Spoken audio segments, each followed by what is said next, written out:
Bangkay na babae nakitang lulutang-lutang sa isang creek sa Tayug, Pangasinan. Detalye ng balita mula kay Freddy Pardo, RS38. Masantos siya kabasan at siya amin sa ating mga kababayan dyan po sa Pangasinan. Freddy.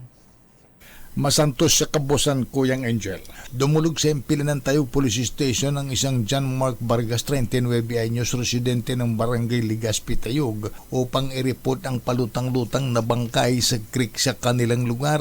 Agad nagpadala ng kanyang mga investigador si OIC Chief of Police Lieutenant Clarence Cabocos at nabatid na ang bangkay ay isang babae na nakasuot lamang ng maong pantalon, walang damit pang itaas. Hindi naman kinakitaan ng sugat sa katawan, kaya nakatakda itong ipasailalim sa autopsiya para mabatid ang sanhi ng kanyang pagkamatay. Walang anumang nakitang pagkakakilanlan sa biktima na pansamantalang nakalagak ngayon sa isang purinarya sa bayan ng Tayug.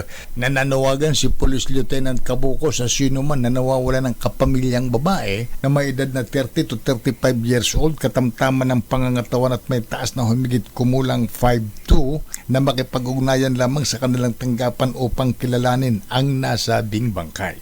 Ito si Freddy Pahardo, RS38, nag-uulat para sa DCRH, una sa Pilipinas, una sa Pilipino. Maraming salamat, Freddy.